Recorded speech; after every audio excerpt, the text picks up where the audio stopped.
Para ingkang sami rawuh satuhu pantes nami sagunging pakurmatan. Wilujeng rawuh Bapak Dwijo, Bapak KRT Suyata Dipuro SPD MPD ingkang mangkih bagi paring andaran regeping wicara. Ugi katur sesepuh Permadani Kabupaten Pati Romo KRT Nohadipuro ingkang tansah pinundi-pundi. Para kadang siswa bergodo 3 dasa kalih ingkang pantes pikantuk pangalembana kalangkung-langkung. Awit wekdal punika wancinipun jawah. Bena kaleresan katepaan inggih lumelan Ramadan. Hananging panjenengan sedaya tasih nglonggaraken wekdal rawuh pawiyatan. Pramila minangka purwakaning atur kula badhe atur sekar macapat pocong. Pareng nggih? Weh. Namung mangke nyuwun pangapunten menawi wonten kirangipun. Poso iku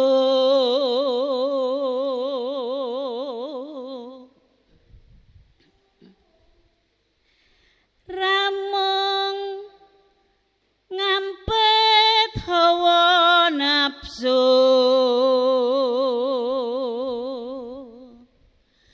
ngilmu tambah ana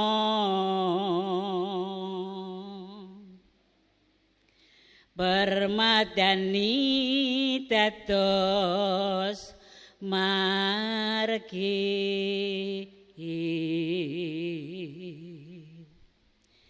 tindak ana sira raba kakuci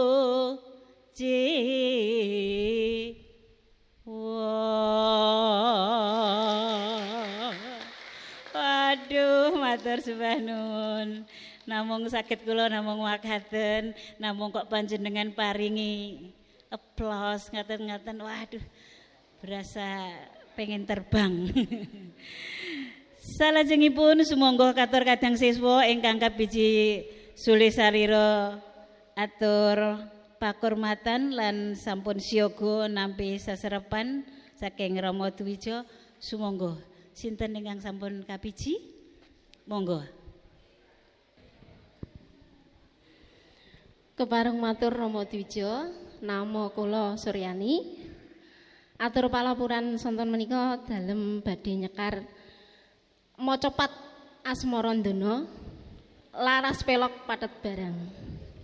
Rama Dwija Permadani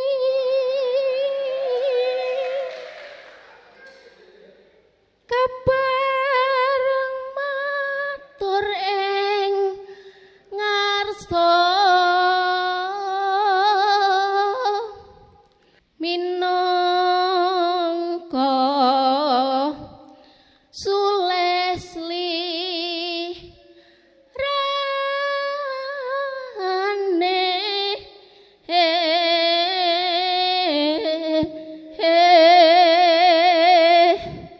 sagunging kadang siswa sampun samyosa wega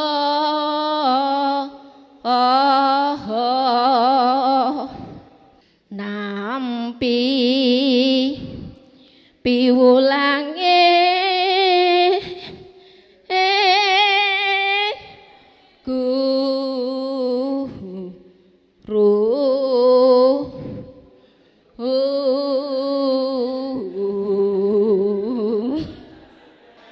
cinukupna atur kula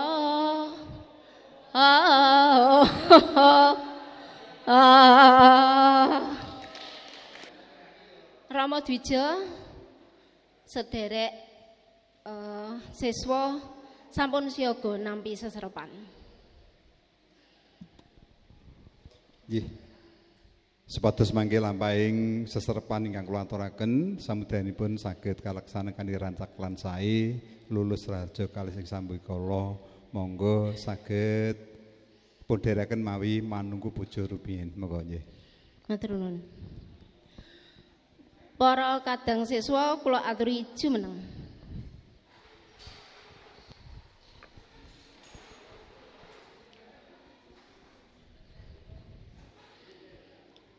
Para kadang siswa saderengipun pawiyatan ing siang menika kawiwitan, monggo sami manengku puja kunjuk ing ngarsanipun Gusti ingkang Maha Agung kalian jumbuhaken kapidadosan suwang-suwang.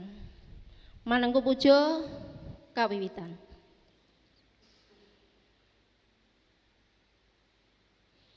Manengku puja purna. Matur nuwun. Balik.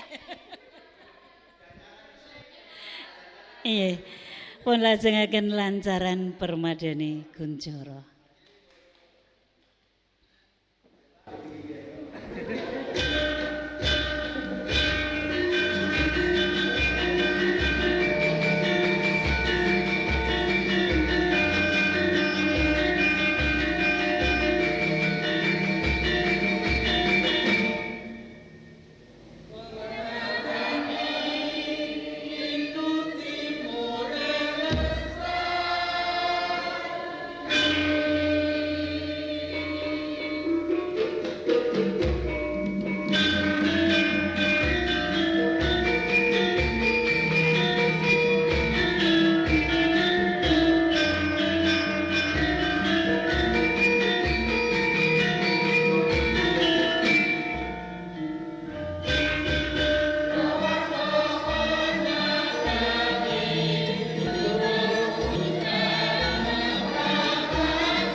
Kadang siswa kaduran pinarak wonten palengganipun suang-suang.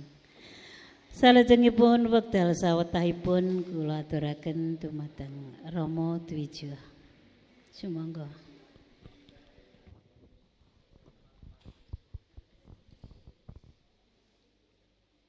Assalamualaikum warahmatullahi wabarakatuh. Nuwun tentrem rahayu nugraha sih wilasaning Gusti ngamruping dumadi maha welas tresna lasih sanityasa langgeng lumintu lumuntur lumintir salumantar tumedak tumanduk kajiwa kasarira wonten ing jiwangga panjenengan sedaya saha kula waradin sagung dumadi widodara rahayu niskala satuhu. Dumateng para ingkang sami rawuh wonten ing sasana gedhong SKB Pati ngriki ingkang satu pantes kula hormati menika yut ingkang sepuh pangarsa pawiyatan Mbah No Hedi ki kadang Dwijo pendamping Mbak Yanti ngaten nggih. Para kadang panitia Panaung Krido ke Mas Andi, Mas Ndra ngaten nggih, Mas Rafindra. Utaminipun monggo nggih nderekaken rawuhipun saged lajeng lenggah. Utaminipun dumateng para kadang siswa bergodo 3 dasa kalih pawiyatan permadani panatacara tuwin pamedhar sabda menika nggih ingkang tasih tetep setya anggenipun nderekaken lampahing pawiyatan awit adreng genya kepengin sanget nampi sedaya seserepan kanthi jangkep. Keplok nggih. Matur sanget. Salajengipun kula badhe enggal nyuwun pamit awit kula nggih ndredeg menika. Nggih. Keplok nggih. Ngeplok sinten nika? Ingkang ndredeg nggih. Nggih. Mboten menapa-menapa, ndredeg menika pancen menapa menika? Gawan bayek sedaya anggadhahi. Menawi kula menawi pas nyepeng mik ngaten nika nggih. Wonten ing mastani pandaya swara, pengeras suara. Sampun boten ndredeg malih. Awit sampun asring gladen napa nika? Napa? Olah napas. Nah panjenengan anggenipun praktek nembe kaping 3 dinten nggih dereng kraos. Mung menika herbal. Herbal menika mboko sethithik. Nggih mboten lajeng kados dene menapa nika? Obat kimia. Sakmangke mumet ngunjuk obat sedasa menit malih sampun ical mumete. Nika nggih, nggih. Gandeng nika herbal gladen nika nggih. Mila pawitanipun menapa? Menapa ingkang dipun cepengi? Menapa ingkang dados teken panjenengan? Teteken tekun bakal tekan. Sapa ora tekun ya ora tekan. Estu menika. Tekun menapa? Nggih menapa kemawon. Panjenengan badhe anggadhe panggayuh menapa kemawon menawi mboten teteken tekun mboten badhe tekan. Sapa ngudi bakal dadi, sing ora ngudi ora dadi. Nah nika titikanipun panjenengan menika sedaya badhe dadi sedaya. Awit menapa? Wanci ingkang awrat kadidene wulan Ramadan menika panjenengan tetep tasih kersa rawuh. Mila salajengipun langkung rumiyin boten bosen-bosenipun mawantu-wantu makaping-kaping kula dherekaken hangaturaken raos puja puji syukur kunjuk wonten ngarsanipun Gusti Ngahamur Bengrat. Inggih awit saking keparingipun pramila ngantos dumugi kalodhangan ari ingkang indah menika panjenengan tasih dipun keparengaken rawuh sesarengan wonten ing sasana gedhong SKB ngriki kanthi bagas saras wilujeng tanpa pambeng satemah hambabar bingar. Bingar napa niku? Raosipun remen apa mboten ya? Raosipun dos pundi? Nah, remen. Ning nek sing jawab raosipun dos pundi luwe ngantuk nggih. Pas malah nika. Nggih, kula lajengaken nggih. Nika yektosipun ingkang sinerat wonten ing jadwal dinten menika menapa menika kapanata caran.